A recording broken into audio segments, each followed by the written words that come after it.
इस वीडियो में हम लोग पढ़ेंगे क्लास 11th हॉर्नबिल बुक का chapter number 1 the portrait of a lady का पार्ट 2। पार्ट 1 हमने जो है पिछले वीडियो में बताया था। जिन्होंने नहीं देखा है उसको आप देखने के लिए डिस्क्रिप्शन में लिंक मिल जाएगा, आप वहाँ से देख सकते हो। स्टोरी मैं थोड़ा सा रिवाइंड कर देता हूँ। इसमें जो राइटर हैं वो अपनी ही कहानी बता रहे हैं और ये कह रहे हैं कि जो मेरी दादी माँ हैं वो बहुत बूढ़ी हो चुकी हैं और उनके बारे में काफ़ी चीज़ें बताया गया है। और साथ में उन्होंने ये भी बताया कि वो अपनी दादी माँ के साथ बचपन से ही गांव में रहा करते थे और उनके मम्मी पापा शहर में रहते थे। तो उनकी दादी माँ उन्हें रोज़ सुबह उठाती थी, तैयार करती थी और दोनों लोग नाश्ता करते थे बासी रोटी का, और कुछ बासी रोटी ले लेते थे रास्ते में डॉग्स को खिलाने के लिए और दोनों साथ में स्कूल की ओर जाते थे। उसी के आगे से पढ़ना है। मैंने रिवाइंड करा दिया, और जिन्हें अगर पूरा लाइन बाय लाइन एक्सप्लेनेशन जानना है तो आपको जैसा कि मैंने बताया डिस्क्रिप्शन में लिंक है, आप वहाँ से देख लीजिए। तो चलिए शुरू करते हैं। My grandmother always went to school with me. यहाँ पे लिखा है कि मेरी दादी माँ जो है हमेशा मेरे साथ स्कूल जाती थी। Because the school was attached to the temple. Attached का मतलब जुड़ा हुआ। यहाँ पे बताया जा रहा है कि जो टेम्पल है वो स्कूल से जुड़ा हुआ था। The priest taught us. Priest मतलब होता है पुजारी और टॉट मतलब सिखाते थे। अस यानी हमें। द अल्फ़ाबेट यानी वर्णमालाएं। एंड द मॉर्निंग प्रेयर यानी वहाँ के जो मंदिर के पुजारी थे वो हमें क्या सिखाया करते थे, वर्णमालाएं और सुबह की जो प्रेयर्स होती हैं वो। While the children sat in rows. Rows मतलब लाइन लगाकर सभी बच्चे सैट, सैट मतलब बैठते थे। On either side of the veranda यानी वरांदा के दोनों तरफ। आइदर साइड मतलब दोनों तरफ। सिंगिंग द अल्फ़ाबेट और the prayers in chorus. Chorus का मतलब एक साथ एक स्वर में जब कई लोग गाते हैं तो उसे कोरस कहा जाता है। तो यहाँ पे बताया जा रहा है कि या तो अल्फ़ाबेट, जब वो अल्फ़ाबेट पढ़ाते थे तब भी, और जब वो प्रेयर्स पढ़ाते थे तब भी सभी बच्चे जो है वरांदा के दोनों साइड बैठकर एक साथ उसको कोरस में बोलते थे। My grand mother sat in side. अब खुशवंत सिंह की जो दादी माँ है वो अंदर बैठती थी। Reading the scriptures. स्क्रिप्चर्स का मतलब बुक्स होता है, यानी मंदिर में जो होली बुक्स होती हैं उनको वो अंदर बैठकर पढ़ती थी।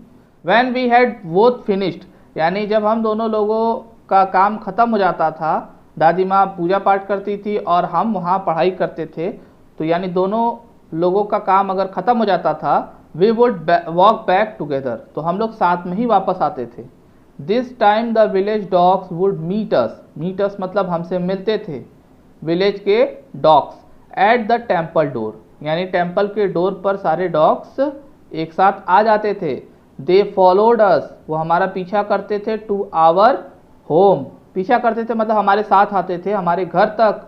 Growling and fighting. Growling and fighting का मतलब गुर्राते हुए और लड़ते हुए। विथ ईच अदर एक दूसरे से। For the chapatis we threw. Threw मतलब फेंकना। जो हम चपातीज उनको देते थे उसके लिए वो सब आपस में लड़ते झगड़ते और ये सब करते हुए हमारे साथ घर तक आते थे। When my parents were comfortably settle in the city. जब मेरे माता पिता बड़े आराम से सेटल हो गए थे शहर में और मैं अपनी दादी माँ के साथ रहता था, दे सेंट फॉर अस उन्होंने क्या किया, हमें बुलवाया। यानी शुरू में पहले क्या हुए कि माता पिता जो है खुशवंत सिंह को दादी माँ के साथ छोड़कर चले गए, और जब वो वहाँ सेटल हो गए तो उन्होंने खुशवंत सिंह और उनकी दादी माँ को वहाँ शहर बुलवाया। सेंट का मतलब बुलवाना। फॉर अस हमें, यानी हमें बुलवाया। That was a turning point in our friendship. अब आवर का मतलब किसके किसके, मेरे और दादी माँ, यानी खुशवंत सिंह और दादी माँ की जो दोस्ती है उसमें एक नया मोड़ आया, टर्निंग पॉइंट आया, ट्विस्ट आया। Although we share the same room. Although का मतलब होता है यद्यपि। हम लोग, हम और दादी माँ शेयर द सेम रूम एक ही रूम में रहा करते थे। My grandmother no longer came to school with me. अब दोनों लोग शहर आ चुके हैं, तो वही चीज़ यहाँ पे बता रहे हैं कि एक ही रूम में शहर में रहते थे, लेकिन मेरी दादी माँ अब no longer came to school with me, मेरे स्कूल मेरे साथ नहीं आती थी। गांव के स्कूल में साथ में आते थे, साथ में जाते थे, लेकिन यहाँ शहर में आने के बाद एक ही रूम में रह रहे हैं लेकिन स्कूल छोड़ने उसकी दादी माँ नहीं जाती थी।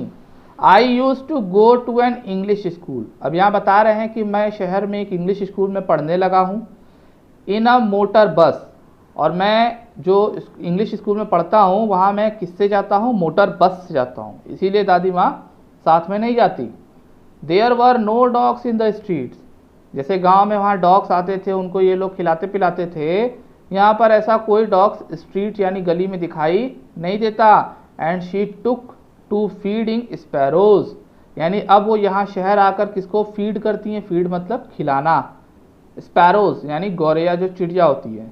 इन द कोर्ट यार्ड, आंगन में, ऑफ आवर सिटी हाउस, यानी शहर के जो घर थे वहाँ जब पहुँच गए तो दादी माँ, अब गली में तो कुत्ते दिखते नहीं थे, तो वो अपने आंगन में गौरैया को खाना खिलाती थी। As the years rolled by, सालों बीतते गए, we saw less of each other. अब ईच अदर का मतलब एक दूसरे, लेस का मतलब कम। गांव में जितना एक साथ इकट्ठे रहा करते थे, इकट्ठे स्कूल जाते थे, सारा काम इकट्ठे किया करते थे, लेकिन यहाँ पर क्या हो गया, वो कनेक्शन टूट गया, क्योंकि अब छोड़ने नहीं जाती थी दादी माँ, साथ में आते नहीं थे। तो वो ही चीज़ यहाँ पे बोल रहा है कि सालों बीतते जा रहे थे और ये लोग आपस में जो कनेक्शन था वो धीरे धीरे कम होता जा रहा था। For some time she continued to wake me up, some time यानी शहर आने के बाद कुछ समय तक वो मुझे जगाती थी सुबह सुबह, and get me ready for school, और तैयार करती थी स्कूल के लिए। व्हेन आई केम बैक, और जब मैं वापस आता था, शी वुड आस्क मी, वो मुझसे पूछती थी, what the teacher had taught me, कि टीचर ने मुझे क्या पढ़ाया है। I would tell her English words, मैं उन्हें बताता था कुछ इंग्लिश वर्ड्स। देखिए यहाँ पर मैं थोड़ा सा बता दूँ कि गांव में इंग्लिश नहीं पढ़ाई जाती थी, तो वहाँ पर क्या था, प्रेयर्स वगैरह पे ध्यान दिया जाता था और कल्चर और सारी चीज़ों पे पढ़ाई होती थी, तो वो दादी माँ को पसंद था। लेकिन यहाँ इंग्लिश स्कूल में साइंस, इंग्लिश, ये सारे सब्जेक्ट्स पढ़ाए जाते थे जो उनकी दादी माँ को समझ नहीं आता था। तो वही चीज़ यहाँ पे कह रहे हैं कि मैं उन्हें बताता था English words and little things about western science and learning, और मैं उन्हें वेस्टर्न साइंस के बारे में और वहाँ के ज्ञान के बारे में मैं बताता था, यानी Khushwant Singh. The law of gravity, जैसे कि ग्रेविटी का जो नियम है, Archimedes principal, the world being round, ये जो दुनिया है गोल है, ये सारी बातें जो साइंस में होती हैं तो वो पढ़ कर आकर शुरू में दादी माँ को बताते थे। देखिए ये सारा काम जो है जब वो लोग नए नए गांव से शहर में आए थे तब होता था कि वो उन्हें सुबह जगाती थी, उनके आने पर वो उनसे बात करते थे आपस में और बताते थे कि क्या क्या पढ़े हैं। दिस मेड हर अनहैप्पी, अब देखिए यहाँ पे लिखा है ना कि दादी माँ इससे नाखुश हो जाती थी। She could not help me with my lessons, और वो मेरी पढ़ाई में मदद भी नहीं कर पाती थी। She did not believe in the things they taught at the English school, she did not believe यानी उनको वो नहीं मानती थी उस तरह के पढ़ाई को या उस तरह की चीज़ों को जो इंग्लिश स्कूल में पढ़ाया जाता था। And was distressed that there is no teaching about God, distressed का मतलब होता है निराश हो जाना, और वो निराश हो गई थी क्योंकि वहाँ पर गॉड के बारे में यानी कोई अध्यात्म की किताब या अध्यात्म के बारे में नहीं पढ़ाया जाता था। एंड द स्क्रिप्चर्स, और कोई होली बुक्स भी नहीं पढ़ाई जाती थी।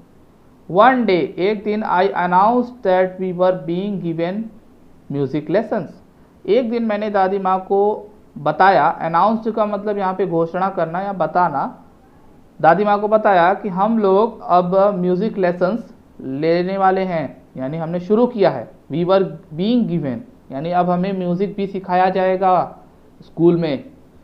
शी वॉज वेरी डिस्टर्ब्ड, यानी इस बात से तो वो और भी नाराज़ हो गई। To her music had lewd associations, to her इसका मतलब उनके लिए जो म्यूज़िक है, हैड ल्यूड एसोसिएशंस, ल्यूड का मतलब होता है अशोभनीय यानी एक बुरा चीज़, एसोसिएशन का मतलब जुड़ा, यानी यहाँ पे कहना चाह रहा है खुशवंत सिंह यहाँ बताना चाह रहे हैं कि ये दादी माँ के लिए जो म्यूज़िक है वो एक अशोभनीय चीज़ से जुड़ी हुई चीज़ है, यानी वो अच्छी चीज़ नहीं है। It was the monopoly of harlots and beggars, अब यहाँ हार्लट्स का मतलब होता है वेश्या और बेगर्स मतलब भिखारी, यानी ये जो दो बुरी चीज़ें हैं समाज की, मोनोपोली, मोनोपोली मतलब एकाधिकार, यानी सिर्फ उनका ही अधिकार है ऐसे म्यूजिक पर। अब यहाँ म्यूजिक को देखिए बता रही हैं वो उनकी दादी माँ, उनके हिसाब से कि म्यूजिक एक निम्न स्तर की चीज है जिस पर सिर्फ वेश्याओं और भिखारियों का अधिकार है। भिखारियों का अधिकार मतलब ये उन्हीं से जुड़ी हुई चीजें हैं, इसीलिए वो कह रहे हैं ल्यूड एसोसिएशन, यानी ये जो म्यूजिक का जुड़ाव है ये अशोभनीय लोगों के साथ है। And not meant for gentle folk, और ये जेंटल फोक मतलब अच्छे लोग, सज्जन लोग, सज्जन लोगों के लिए ये म्यूजिक नहीं है। शी सेड नथिंग, उन्होंने कुछ नहीं कहा, but her silence meant disapproval, disapproval मतलब असहमति, यानी किसी चीज में राजी न होना, यानी उनका जो साइलेंस है, उनकी जो चुप्पी है, उसी से पता चल गया कि वो इस म्यूजिक के पक्ष में नहीं है। She rarely talked me after that, जब मैंने म्यूजिक की ये घटना बताई उसके बाद से रेयरली, रेयरली मतलब बड़ी मुश्किल से उन्होंने कभी मुझसे बात किया, यानी उसके बाद उन्होंने एक तरह से बात करना बहुत ही कम कर दिया। ओवरऑल यहाँ कहना चाहता है कि ये जो म्यूजिक है ये अशोभनीय चीज है, ये हार्लेट्स और बेगर्स के लिए है, ये जेंटल फोक यानी अच्छे लोगों के लिए नहीं है। When I went up to university, जब मैं यूनिवर्सिटी में गया, यानी अब धीरे धीरे वो कॉलेज से यूनिवर्सिटी में चले गए। I was given a room of my own, जब मैं बड़ा हो गया एक तरह से और यूनिवर्सिटी तक पहुंच गया डिग्री वगैरह लेने, तो मुझे एक अपना कमरा दे दिया गया। जैसा कि अभी पहले आपने पढ़ा कि दोनों लोग रूम शेयर करते थे, लेकिन अब क्या हुआ कि इनको एक अलग रूम मिल गया। The common link of friendship was snapped, snapped का मतलब छिन जाना, तो इनका जो कॉमन लिंक था यानी जो कॉमन जुड़ाव था रूम को शेयर करने वाला, एक ही रूम में रहने वाला, वो भी उनसे स्नैप हो गया। स्नैप यानी छीन लिया गया। My grand mother accepted her seclusion with resignation.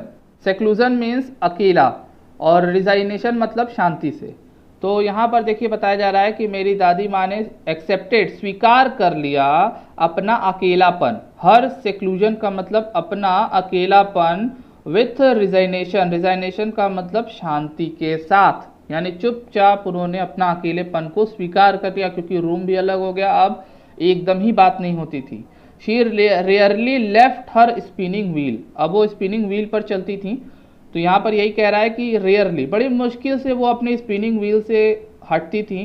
To talk to anyone, किसी से बात करने के लिए, यानी वो अपने स्पिनिंग व्हील पर ही बैठी रहती थी और बड़ी मुश्किल से ही किसी से बात करती थी, अन्यथा बात नहीं करती थी।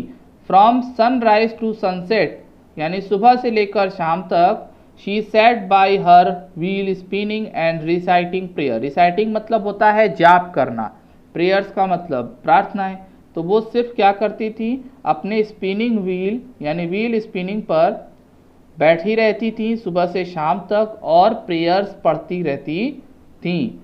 ओनली इन द आफ्टरनून, सिर्फ दोपहर में, she relaxed for a while, वो थोड़ी देर, फॉर अ वाइल का मतलब होता है थोड़ी देर, ये तीनों वर्ड एक साथ आएगा जब भी आएगा। फॉर अ वाइल का मतलब थोड़ी देर रिलैक्स करती थी। टू फीड द स्पैरोज, जैसा कि उनका शहर में नए जानवर को खिलाना शुरू की थी, वो कौन था, स्पैरोज। तो वो सिर्फ दोपहर में थोड़ा रिलैक्स करती थी और वो स्पैरोज को खिलाती थी। While she sat in the veranda, while मतलब जब, तो जब वो वरांदा में बैठती थी, breaking the bread into little bits, little bits मतलब छोटे छोटे टुकड़ों में, यानी जो रोटी या ब्रेड होता था तो उसको जब छोटे छोटे टुकड़ों में वरांदा में बैठकर तोड़ती थी। Hundreds of little birds collected, सैकड़ों बर्ड्स वहाँ इकट्ठा हो जाते थे।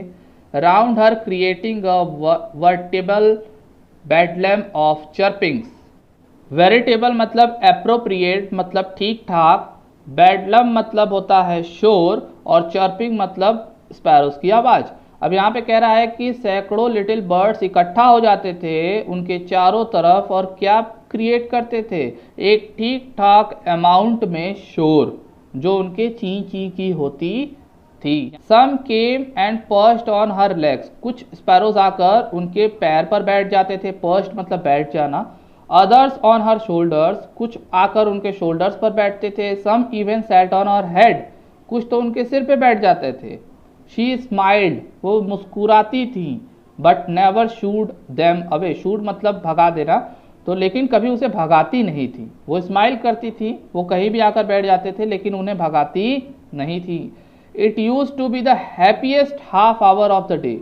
देखिए ये सवाल बार बार पूछता है कि दादी माँ का happiest half hour of the day क्या था, तो आप समझ जाइएगा कि यही है कि स्पैरोज को खाना खिलाना। जब स्पैरोज उनके पास आकर इकट्ठा हो जाते थे, ढेर सारी आवाज़ निकालते थे और उनके अलग अलग बॉडी पार्ट्स पर बैठते थे और वो मुस्कुराती थी, लेकिन उन लोगों को भगाती नहीं थी। तो ये है आपका हैप्पीएस्ट हाफ आवर डे। तो ये सवाल आता है, तो इसको याद रखिएगा।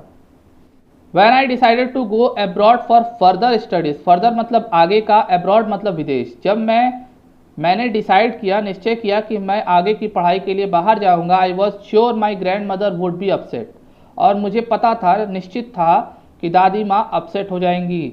I would be away for 5 years, मैं 5 सालों के लिए जाने वाला था। And at her age one could never tell, और उनकी उम्र में कोई ये बता नहीं सकता था कि वो कितने समय तक रहेंगी, क्योंकि 5 साल बाद मैं आऊँगा तो ज़रूरी नहीं कि दादी माँ रहें या ना रहें। But my grand mother could, लेकिन मेरी दादी माँ को विश्वास था। She was not even sentimental, क्यों उन्हें विश्वास था कि वो 5 साल बाद भी रहेंगी, क्योंकि वो सेंटिमेंटल नहीं हुई। सेंटिमेंटल मतलब भावुक होना। She came to leave me at the railway station, वो मेरे साथ रेलवे स्टेशन मुझे छोड़ने भी आई। लीव मी मतलब छोड़ने। बट डिड नॉट टॉक, लेकिन बात नहीं किया। और शो एनी इमोशन, और उन्होंने कोई भाव भी नहीं दिखाए कि मैं अब जा रहा हूँ और पता नहीं अब हम लोग मिलेंगे या नहीं। इस तरह के इमोशंस उन्होंने ज़रा भी शो नहीं किया। Her lips moved in prayer, और अभी भी उनके होठों पर प्रेयर्स थी। Her mind was lost in prayer, वो पूरी तरह से उनका दिमाग प्रेयर में था। Her fingers were busy telling the beads of her rosary. Rosary यानी वो जो मैंने बताया था पिछले वीडियो में भी कि रोजरी मतलब वो माला होता है और उसमें बीट्स यानी जो कड़ी होती है, तो वो उनके फिंगर्स लगातार उस माला को जपने में बिजी रहते थे। Silently she kissed my forehead, forehead मतलब माथा, तो उन्होंने मेरे माथे को चूमा। एंड व्हेन आई लेफ्ट, और जब मैं वहाँ से गया, I cherished the moist imprint. Moist का मतलब गीला, इम्प्रिंट मतलब छाप। जब उन्होंने मुझे किस किया फोरहेड पर, मैंने उसको चेरिश किया। चेरिश का मतलब उसको, उस पर खुशी मनाया, यानी उसको एक इवेंट की तरह लिया कि मुझे बहुत अच्छा लगा। यानी खुशवंत सिंह यहाँ बताना चाह रहे हैं कि वो जो मॉइस्ट इम्प्रिंट था, वो जो गीला छाप था, जो उनका स्नेह था, जो लगाव था, उसको उन्होंने चेरिश किया, उसको खुशी से एक्सेप्ट किया। As perhaps the last sign of physical contact between us. As perhaps, perhaps मतलब शायद, क्योंकि वो ऐसा मान रहे थे कि शायद ये आखिरी निशानी थी, आखिरी चिन्ह था उन दोनों के बीच के फिजिकल कांटेक्ट का। यानी क्योंकि उसके बाद अगर वो नहीं मिलते तो फिर अब ऐसा कोई मौका नहीं आ पाता जब वो उन्हें टच भी कर पाते, क्योंकि उनको यकीन था कि इन 5 सालों में दादी माँ अब नहीं रहेंगी। तो ये इस आखिरी मोमेंट को वो चेरिश कर रहे थे, स्वीकार कर रहे थे और उसको खुशी से अपने साथ सजो रहे थे। तो इस वीडियो में इतना ही। इसके बचे हुए पैराग्राफ्स नेक्स्ट वीडियो में बताऊंगा, तो उसको देखने के लिए चैनल को सब्सक्राइब कर लीजिए। अगर ये वीडियो में मैंने जो लाइन बाय लाइन एक्सप्लेनेशन बताया है, अगर ये अच्छा लगा है तो वीडियो को लाइक कर दीजिए और शेयर कर दीजिए।